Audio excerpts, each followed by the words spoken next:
Mirëmëngjes në hapësirën informative Shqipëria Sot. Unë jam Kasandra Pali dhe së bashku do jemi në minutat në vim për të përcjellë të gjitha zhvillimet kryesore. Fatkeqësisht ndalemi te një lajm I trisht. 3 të rinj humbën jetën në një aksident tragjik në Vlorë.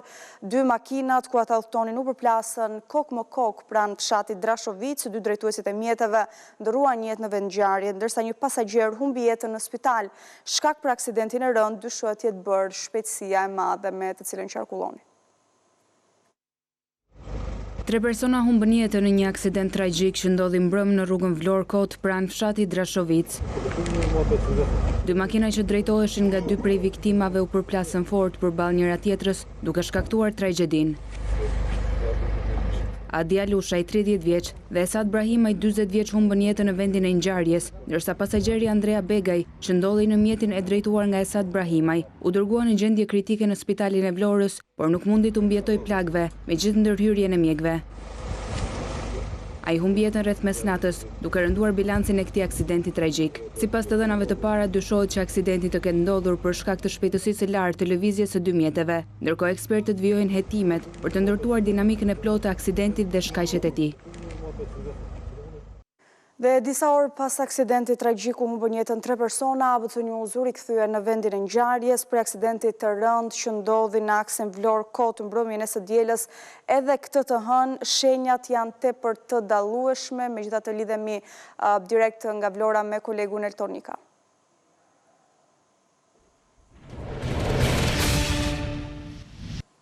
Elton, të përshëndes, e përmenda dhe pak më parë që ABC News rikthehet në Drashovic, edhe këtë të hënë, disa orë pas aksidentit tragjik, duket se shenjat janë të dallueshme, janë gjurmët e frenimit, shenjat e naftës, vajit, por edhe fatkeqësisht një pamje trisht, gjithçka ka lënë pas përplasja e fortë. Kjo është e vërtetë dhe gjatë paradites së kësaj të hënë ne kemi shkuar pikërisht në vendin ku edhe ka ndodhur aksidenti I rënd mbrëmjen e dielës në aksin rrugor Vlorë-Kot në vendin e quajtur Ura e Vodicës, shumë pranë fshatit Drashovic të Vlorës. Në vendngjarje dukeshin qartë edhe targat e mjetit tip Benz, të cilat kishin mbetur në vendin e ngjarjes, por kishte edhe shenja të forta të frenimit të automjeteve, por edhe shenja vaj dhe nafte të dalë nga automjetet si pasojë e përplasjes së rënd të ndodhur midis këtyre 2 mjeteve. Ndërkohë që bilanci, siç e tha ju në kronikën pak më parë, tashmë është tragjik, janë 3 persona të cilët kanë humbur jetën, 2 prej tyre drejtuesit të automjeteve humbën jetën në vendngjarje, ndërkohë që personi I tretë, I cili ndodhej pasagjer në një prej mjeteve, humbi jetën vetëm 2 orë më vonë në Spitali Rajnal të qytetit të Vlorës, ku nuk mundi dot I mbijetoj plagëve të rënda të marrë nga aksidenti I ndodhur pikërisht në mbrëmjen e të dielës. Nga informacionet që kemi marrë nga policia e Vlorës, të paktën edhe gjatë paradites së sotme, dyshohet që shkaku I aksidentit të rënd të jetë lëvizja e gabuar e një prej mjeteve duke dalë në korsin tjetër, por edhe shpejtësia tej normave të lejuara pikërisht në vendin e ngjarjes është një segment rrugor ku nuk mund të qarkullosh me më tepër se 60 apo 80 km/h, ndërkohë që nga informacionet paraprake të policisë rrugore dyshohet që shpejtësia e mjeteve të ketë qenë nga 100 deri në 110 km/h për tej normave të lejuara. Policia mbriti që në mbrëmjen e dieshme në vendin e ngjarjes duke bërë edhe bllokimin e rrugës në atë aks dhe duke devijuar qarkullimin në një rrugë paralele, kjo edhe për të kryer hetimet e sakta dhe normalisht hetimet janë duke vijuar nga policia e Vlorës. Megjithatë, deri në këtë moment ajo që konfirmohet lidhet pikërisht me atë që thash pak më parë, pra shpejtësia tej normave të lejuara në këtë aks rrugor, por dhe lëvizja e gabuar e një prej mjeteve që ka dalë në korsinë e gabuar, duke sjellë edhe përplasjen e fortë midis të dyre mjeteve dhe përpasoj më pas edhe bilancin tragjik me 3 persona që kanë ndëruar jetë. Mirë, Elton, unë të falenderoj për gjitha detajet që ndave në këtë raportim të drejt për drejt për këtë lajm tragjik.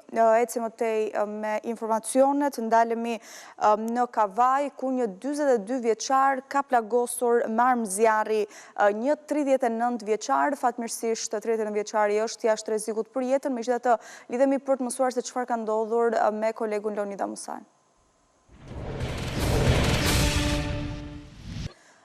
Të përshëndes, Leonida, cilat janë të rejat që kemi nga kjo ngjarje dhe si është gjendja shëndetësore e të plagosurit?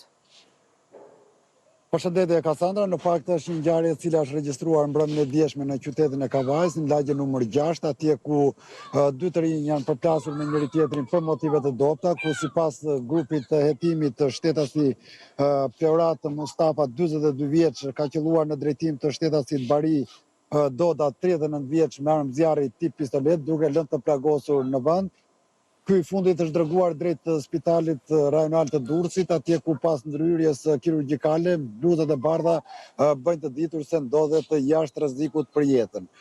Menjëherë në vendin e ngjarjes mbriti policia e Kavajës dhe më pas u mbështet edhe nga forca të shumta të drejtorisë policisë së Durrësit, ku në harkun e pak minutave u bë mundur arrestimi i 42 vjeçarit Peurat Mustafa, ku gjithashtu me të në pranga u vu edhe shtetasi Agim Qelfuka, 35 vjeç, është personi i cili ka transportuar autorin 42 vjeçar nga Kavaja në drejtim të Durrësit. Arrestimi i tyre është bërë pikërisht në lagje numër 17 të qytetit të Durrësit, atje ku policia ka bërë një ndryrje shumë të shpejt, ku me forca të shumta kanë arritur të neutralizojnë të dy personat të cilët kishin mbritur pak më parë nga qyteti i Kavajës dhe kishin ardhur në Durrës për t'u fshehur policisë ose për të ikur policisë. Grupi i hetimit më pas ka bërë dhe hetimet e rastit, ku janë marrë në pyetje edhe persona të cilët kanë qenë protagonistë në këtë ngjarje, ku shtetasi Peurat Mustafa, 42 vjeç, ka qelluar në drejtim të 39 vjeçarit Bari Doda për motive të dobta sipas policisë, ku konkretisht shtetasi Bari Doda sipas grupit e hetimit ka ngacmuar të dashurin e shtetasit Peurat Mustafa dhe kjo ka qenë shkaku pse dy të rinjt janë përplasur me njëri tjetrin në qytetin e Kavajës. Qartë. Leonida, faleminderit për raportimin e drejt për drejt. Dhuna e paprecedente e protestës së Berishës ka sjellë edhe një reagim të ashpër nga ana e ambasadës gjermane. Për këtë reagim publik lidhemi direkt me kolegun Andon Kello. Andon, reagimi i selisë diplomatike gjermane këtu në kryeqytet vjen vetëm një ditë ku opozita hodhi molotov të mbështjellë me flamuj të BE-s dhe Gjermanisë. Po, ambasada gjermane është selia e parë diplomatike e cila reagon për protestën e opozitës ditën e diel dhe duket se jo rastësisht për shkak se ditën e dieshme në skenarin e opozitës ishin hequr flamujt amerikan dhe ishin vendosur flamuj gjerman dhe europian, nën të cilët hidheshin molotov dhe fishek zjarre, dhe ambasada gjermane me sa duket është distancuar nga përdorimi i flamujve të shtetit të saj nga Partia Demokratike dhe deklaron se ambasada gjermane dënon dhunën e papranueshme në kuadër të demonstratave të dieshme. Protestat politike dhe e drejta për të demonstruar janë të drejta themelore në çdo shoqëri demokratike, por ato nuk mund të përligjin asnjëherë dhunën ndaj personave apo objekteve. Ne kërkojmë prej përfaqësuesve të partive politike përgjegjëse të distancohen në mënyrë të pa ekuivoke nga dhuna. Me sa duket ky është një sinjal jo vetëm distancimi, por edhe dënimi për përdorimin e flamujve gjerman në protestën e opozitës, e cila ishte le ta themi e dhunshme me molotove fishek zjarre kundrejt disa institucioneve, por edhe efektivëve të policisë. Por ambasada gjermane nuk ka asgjë të re nga reagimi i saj, sa i përket qëndrimit zyrtar të Berlinit dhe Brukselit, të cilat jo vetëm me thirrje, por edhe me amendamente në raportin e Bashkimit Evropian për Shqipërinë, kanë dënuar protestat e dhunshme në Tiranë. Rasti më konkret është kryetari i Komitetit të Jashtëm të Bashkimit Evropian David McAllister, i cili është një eurodeputet gjerman, por edhe pjesë e Partive Popullore Europiane, Partisë Motor e Partisë Demokratike, i cili në vizitën e tij të fundit në Tiranë dënoi protestat e dhunshme në Tiranë, duke i konsideruar edhe të papranueshme. Andon Kello, faleminderit për raportimin e drejt për drejt, ndërkohë mbetemi po te protesta e opozitës mbrëmjen e dieshme, ku me gjithë thirrjet e ndërkombëtarëve kundër tyre, Sali Berisha nuk ndali as dhunën dhe as zjarrin. Xhiro e dieshme e Berishës nëpër Tiranë, bashkë me grupin e zjarrit, tregoi se kilometri i fundit i premtuar prej tij mbetet ende i gjatë.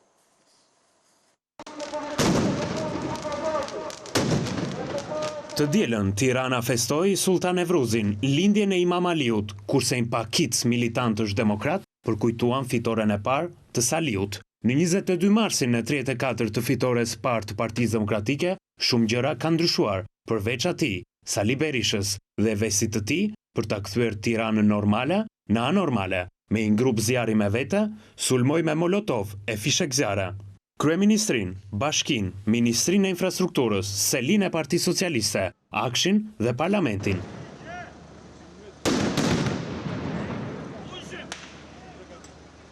Molotovët e fishekzjarret u hodhën në hijen e flamujve gjerman dhe europian, si një vetë e doktorit për gjithë rezolutat e amendamentet e Berlinit e Brukselit, të cilat dënojnë protestat e tij të dhunshme në Tiranë. Kurseu vetëm vilën e Enverit. Aty bëi një parti dhe gjithashtu policia kësaj radhe nuk bëri më gabimin e protestës së kaluar. Por Berisha të tive u ka dhënë një premtim, kilometrin e fundit, vetëm se kësaj radhe maratonomaku i Tiranës ngeli në gjysmë të tij. Nga shtëpia më pas u rikthye për të shpallur fitoren, edhe pse me mendje është e pengjet e së shkuarës. Ndëshkimi ynë do të bjerë mbi ta dhe ata do përfundojnë në lanë. Do përfundoj në koshrat e plerave të historisë. Ishte një demonstratë shkëlqyre. Po kilometri fundit kur mbaron, me siguri, jo këtë 22 mars. Partia Demokratike sot duket shumë larg asaj të vitit 1992. Miropafshim. Shpejti tanim dhe të Bravo.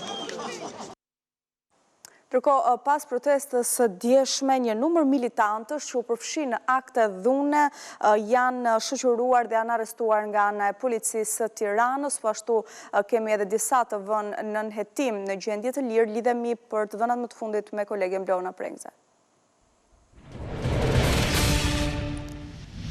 Bleona, cilat janë veprimet e policisë pas dhunës në protestën e mbrëmshme, sa të arrestuar dhe të proceduar kemi? 24 persona janë shoqëruar nga forcat e policisë pas episodeve të dhunës të shkaktuara nga militantët e Partisë Demokratike gjatë protestës së djeshme. 15 persona janë arrestuar nga policia, ndërkohë 9 prej tyre janë vënë në nënhetim në gjendje të lirë. Edhe në këtë protestë, si dhe në protestat e tjera, mes të shoqëruarve ka patur dhe të mitur. Në numrin e të shoqëruarve janë 5 të mitur, të cilët janë lënë të lirë pas veprimeve në policinë e shtetit. Në nënhetim është vënë edhe deputeti i Partisë Demokratike Klevis Balliu, për të janë referuar materialet në Prokurinë e Tiranës për veprën penale, organizimi dhe pjesëmarrja në grumbullime dhe manifestime të palishme, si dhe shtyrja e të miturit në krim. Molotovët dhe dhuna e ndodhur gjatë protestës së 22 marsit solli dhe lëndimin e efektivëve të policisë. Janë lënduar 6 efektiv policie, të cilët kanë marrë trajtim në QSUT dhe në spitalin e traumës për shkak të djegjeve që kanë marrë disa prej tyre, ndërkohë disa të tjerë janë lënduar edhe nga mjetet, sendet e forta që gjuheshin drejt tyre nga militantët e opozitës. Nga ana tjetër, sulmet me molotov përveç se dëmtuan godinat pra institucionet dhe rrezikuan jetën e efektivëve të policisë, militantët kanë djegur dhe disa kosha mbeturinash, por kanë djegur edhe një automjet të policisë. Pritet në fakt që pas 48 orësh, ashtu siç është e parashikuar, 14 personat e arrestuar të dalin para gjykatës së Tiranës për vlerësimin e masës së sigurisë. Duhet thënë në fakt që edhe në herët e tjera të cilët këto të fundit kanë dalë para gjykatës janë lënë të lirë nga kjo e fundit pa marrë asnjë mas ekstra, për vetë faktin se veprimet e tyre rrezikojnë jetën e efektive të policisë, por edhe të qytetarëve që në momentet e protestave po kalojnë në rrugë, por edhe kanë shkaktuar incidente dhe në institucionet shtetërore. Mbetet për të parë në fakt nëse ditën e nesër me këta të fundit do dalin para gjykatës së Tiranës dhe cila do të jetë vendimi i radhës i kësaj gjykate për 14 persona të arrestuar. Bleona Prengze, faleminderit për raportimin. Mbi 1.000 çështje për pronësinë janë në pritje të gjykimit në gjykatën e Fierit, nga të cilat pjesa më e madhe janë konflikte për tokën e ndarë me ligjin 7501. Lidhemi për këtë situatë me kolegen Valbona Davidi direkt nga Fieri.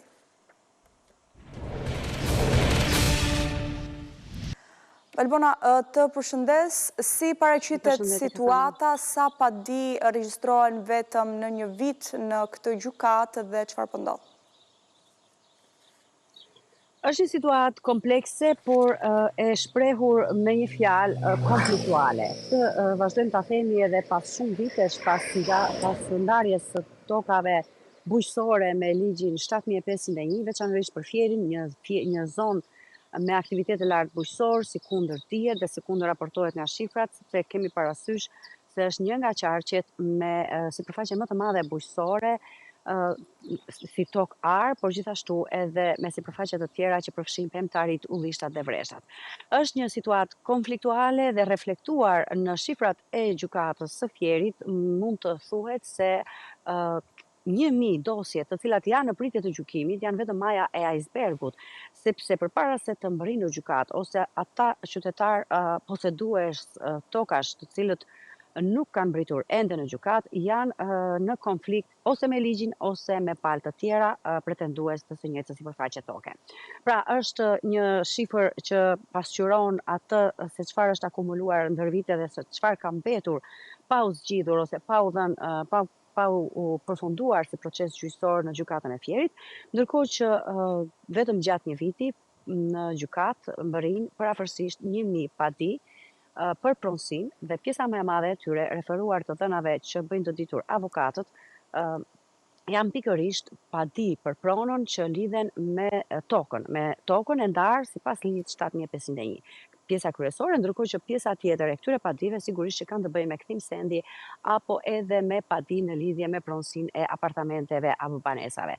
Ajo që zë më shumë vend, sikundër raportohet, është pikërisht fakti se kemi të bëjmë me toka të ndara me ligjin 7501, konflikte të cilat vazhdojnë edhe ditët e sotme, pavarësisht se kanë kaluar afërsisht 30 vite nga ndarja e kësaj nga ky proces i ndarjes së tokës, dhe që në Fier, si kundër tham, është reflektuar në mënyrë të tillë.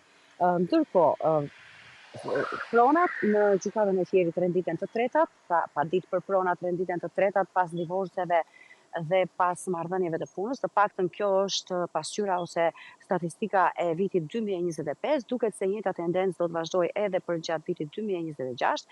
Ndërkohë që duhet thënë se konfliktet për tokën janë të theksuara veçanërisht në disa bashki, siç është Bashkia e Patosit apo Bashkia e Divjakës. Flasim për qarkun e Fierit, ku në Mallakastër, në rrethin e Mallakastër's, duket se ka më pak probleme të shkaktuara nga ligji 7501, sepse aty banorët, sikundër referojnë ata, kanë praktikuar një mënyrë tjetër të ndarjes së tokave, përveç ligjit i cili i autorizoi që të bëhej ndarja e tokave, kanë marrë me marrëveshje tokat të cilat i kanë zotëruar përpara viteve 1925 familjarët e tyre apo të parë të afërmit e tyre. Kështu që në Fier ka një hartë, nëse do të shprehemi kështu, të zonave më konfliktuale, ku në fakt jo vetëm reflektohet me shifra, por edhe me ngjarje të rënda siç kanë qenë vrasjet për tokën. Kështu ka ndodhur në Bashkinë e Patosit, në fshatin Kasnis përpara disa vitesh, por gjithashtu edhe në Bashkinë e Divjakës, kohë më parë ka patur një ngjarje të tillë, ku viktima është vrarë për shkak të pretendimeve që kanë pasur palë të tjera për tokën e ndarë me ligjin 7501. Kemi parasysh se në të gjithë qarkun e Fierit është ndarë afërsisht një sipërfaqe e konsiderueshme me tokë bujqësore, tokë ar, por gjithashtu ligji 7501 përfshiu edhe tokën e ullishtave, të vreshtave apo pemtaris, madje deri në Bregdet.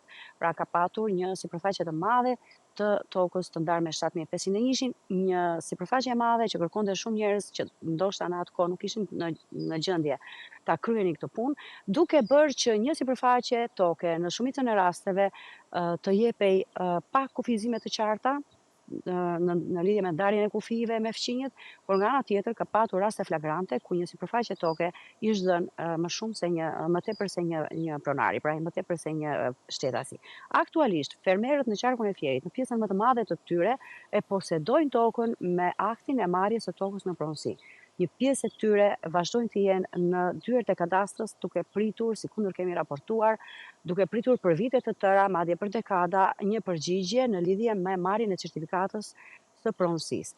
Një pjesë tjetër kanë përfunduar në gjykatë, sikundër raportojnë shifrat e fundit nga gjykata e Fierit, ndërkohë që një pjesë tjetër vazhdon të jetë në konflikt me ligjin dhe madje ka një dukuri tjetër, një dukuri të re vitet e fundit që ka të bëjë me ndërtimet e palishme. Me sa duket, pritja e gjatë, koha e gjatë në të cilën kanë pritur poseduesit e tokave të marra me 7.501 ka qenë e tillë sa që nuk mund të presin më, duke bërë që të ndërtojnë në tokat e tyre, pra në tokat që posedojnë, por pa marrë lejen përkatëse, duke u futur kështu ose duke u përfshirë kështu në konflikt me ligjin.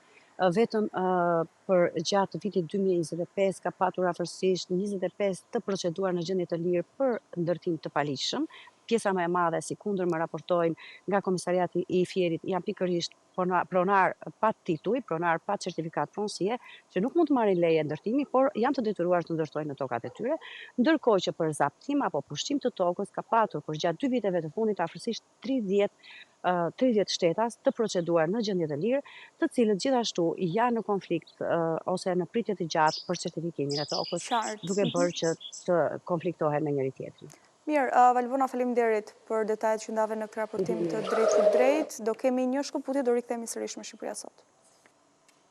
Elbasani synon të forcoj profilin e tij turistik, ndaj së fundmi janë marrë iniciativa konkrete në zona turistike të Gjinarit dhe Funarit. Sipas drejtorit të turizmit në Bashkinë e Elbasanit, paralelisht po punohet për të identifikuar dhe për të promovuar të gjitha potencialet turistike të zonës.